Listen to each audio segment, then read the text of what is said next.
तो हेलो बच्चों, आप सभी का फिर से स्वागत है आज की अपनी इस क्लास में। आज का पाठ है पाठ नंबर 3। पाठ का नाम है अपनी वस्तु। तो पहले अपन ये पूरा पाठ पढ़ेंगे, उसके बाद इसके प्रश्न उत्तर करेंगे। तो चलो पाठ पढ़ते हैं। एक महात्मा जी कहीं जा रहे थे। मार्ग में उन्होंने एक स्थान पर दो व्यक्तियों को ऊंची आवाज़ में बोलते सुना।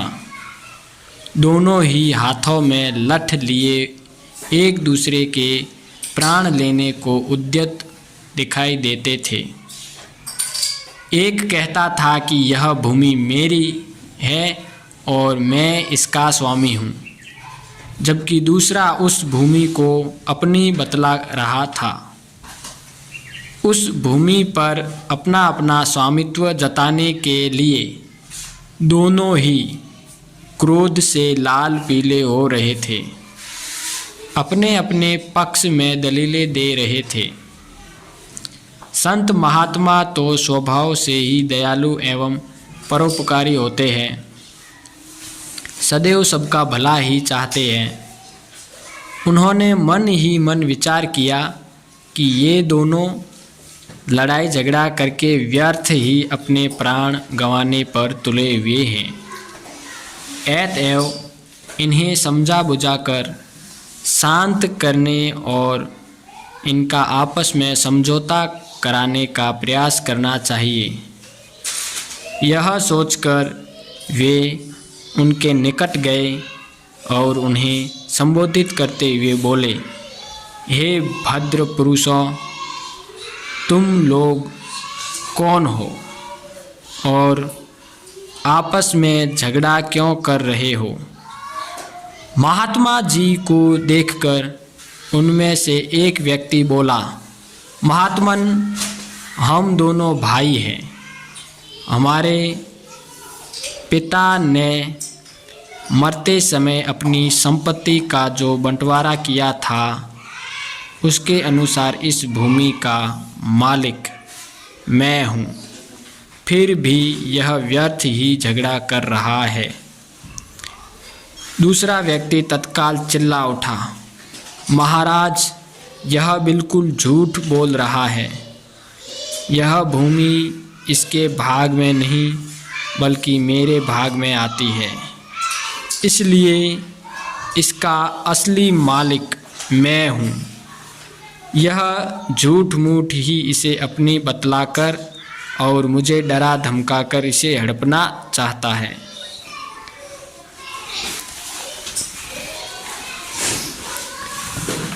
महात्मा जी ने शांत भाव से फरमाया, तुम दोनों ही इस भूमि को अपना कहते हो और अपने अपने पक्ष में दलीलें देते हो। ऐसे तो इसका निर्णय कभी नहीं होगा। इसलिए अच्छा यही रहेगा कि जिस भूमि के लिए तुम दोनों मरने मारने पर उतारू हो, उससे ही यह बात पूछ लो कि उसका असली मालिक तुम दोनों में से कौन है। वह स्वयं ही इस बात का निर्णय कर देगी। कुछ पल तक दोनों महात्मा जी के मुख की ओर ताकते रहे, फिर बोले, किंतु यह कैसे संभव है? भूमि भी कभी बोलती है? महात्मा जी ने उत्तर दिया, हाँ, वह अवश्य बोलती है, परंतु उसकी आवाज़ तुम लोग नहीं सुन सकते। हम सुन सकते हैं, किंतु यह बताओ कि भूमि जो भी निर्णय देगी, क्या वह तुम दोनों को मान्य होगा? दोनों भाई इस बात पर राजी हो गए। तब महात्मा जी बोले, मुझे बहुत जोरों की भूख लग रही है, पहले मुझे भोजन कराओ। वे बोले, भूमि का निर्णय हो जाए फिर आपको डटकर खाना खिलाएंगे। महात्मा जी ने कहा, भूमि का निर्णय तो हो ही जाएगा, वह कहीं भागे थोड़े ही जा रही है। पहले भोजन हो जाए ताकि मन मस्तिष्क कुछ ठिकाने आए, इसलिए तुम दोनों अपने घर से भोजन ले आओ, तब तक हम यहीं बैठे हैं। यह कहकर महात्मा जी एक पेड़ की छाया में बैठ गए। दोनों भाई घर गए और अपने अपने घर से भोजन बनवाकर ले आए। महात्मा जी ने उन दोनों को बैठ जाने को कहा। तत्पश्चात उन्होंने भोजन के 3 भाग किए और दोनों भाइयों को भोजन करने का आदेश देकर स्वयं भी भोजन करने लगे। इस प्रकार ऊपर की सब बातचीत तथा भोजनादि में लगभग 2 घंटे लग गए। महात्मा जी की इस समस्त कार्यवाही का उद्देश्य केवल यह था कि दोनों का क्रोध कुछ कम हो जाए, ताकि उन्हें समझाया बुझाया जा सके। और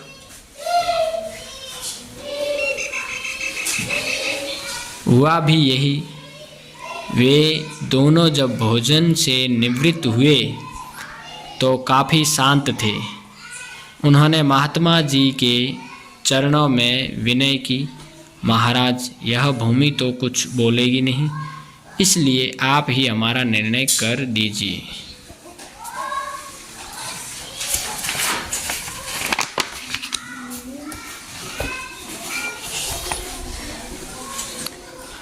महात्मा जी ने कहा, हम इस भूमि से पूछकर इसका निर्णय करते हैं।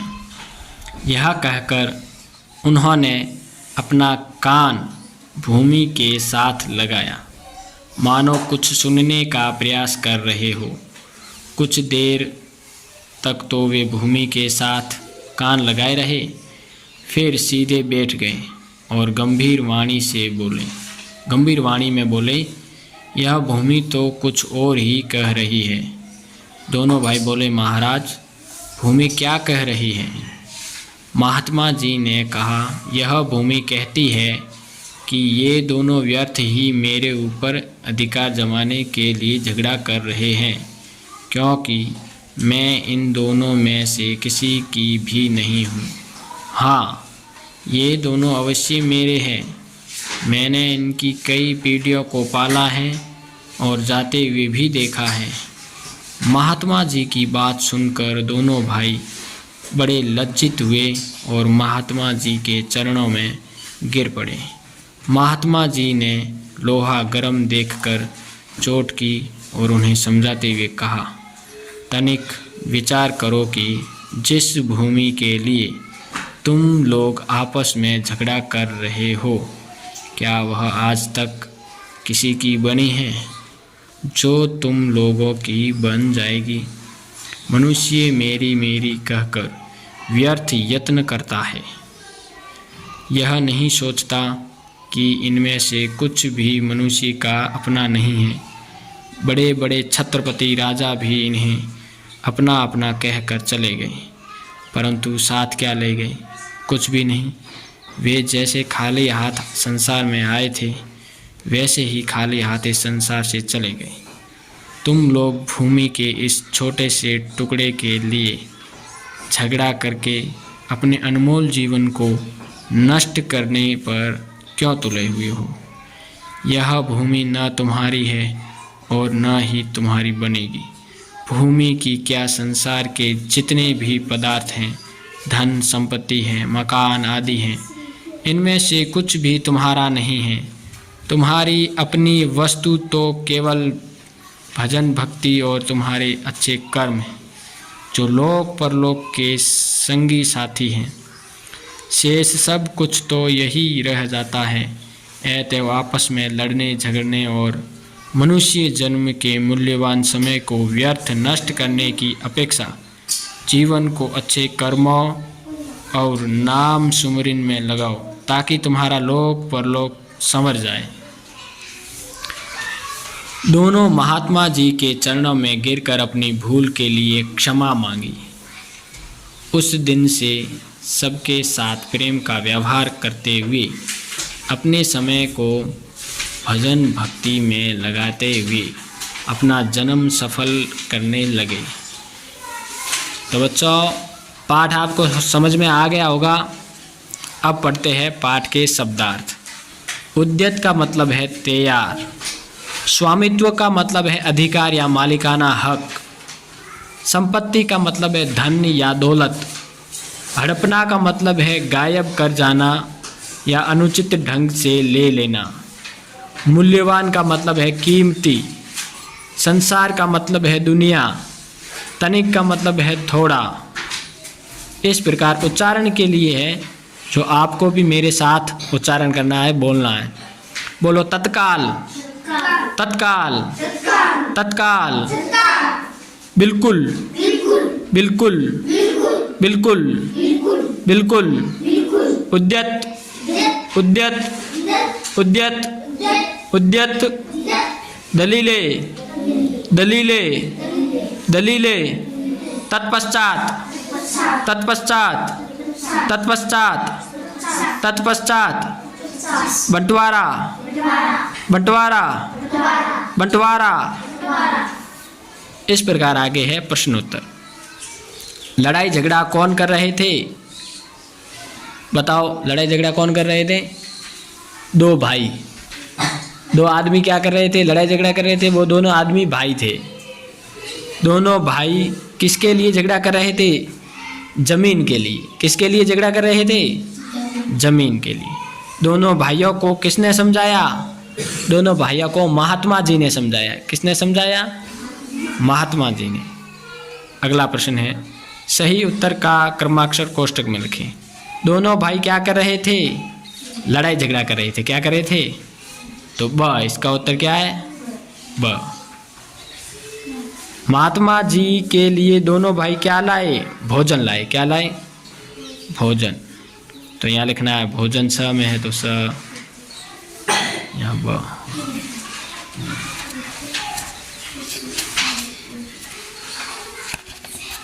अगला देखो,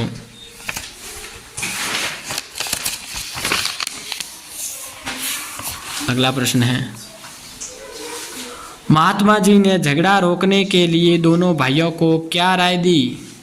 झगड़ा रोकने के लिए क्या राय दी थी? कि जाओ पहले मेरे लिए भोजन लेके आओ, ये कहा। उसके बाद क्या कहा? कि धरती किसी की नहीं हुई तो आपकी क्या होगी? धरती है ना, जमीन, ये जमीन आपकी नहीं, आप जमीन के हो। जमीन ने आपकी कई पीढ़ियों को पाला पोसा है, कई पीढ़ियों को जाते हुए देखा है। आप तो व्यर्थ में ही झगड़ा कर रहे हो। तीसरा प्रश्न देखो, भोजन बनवाकर मंगवाने के पीछे महात्मा जी का क्या उद्देश्य था? महात्मा जी का यह उद्देश्य था कि भोजन करने के बाद गुस्सा शांत हो जाएगा, और शांत हो जाएगा गुस्सा तो इनको समझाने में कठिनाई नहीं होगी। महात्मा जी के अनुसार धरती ने क्या कहा? महात्मा जी के अनुसार धरती ने कहा कि मैंने आपकी कई पीढ़ियों का पालन पोषण किया है और कई पीढ़ियों को जाते हुए देखा है। ये दो लोग जरूर मेरे हैं, मैं इनकी नहीं हूँ, ऐसा कहा था। पांचवा प्रश्न देखो, दोनों भाई लज्जित क्यों हुए?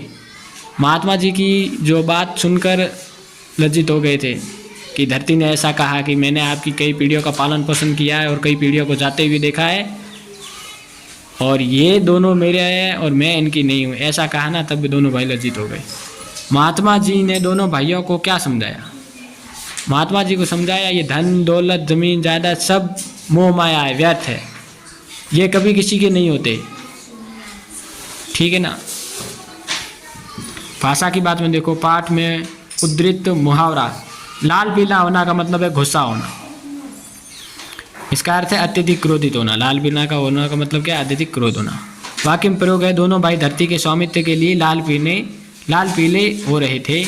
इसी प्रकार नीचे दिए गए मुहावरों का वाक्य में प्रयोग करना है। 9 2 11 होना, भाग जाना। स्कूल की छुट्टी होती ना, स्कूल की घंटी बजते ही बच्चे 9 2 11 हो गई, मतलब भाग गए। पसीना पसीना होना, पसीना पसीना होना का मतलब क्या है? खूब मेहनत करना। रामू खेत में पसीना पसीना हो गया, मतलब वो खेत में खूब मेहनत करता है। किसने क्या कहा?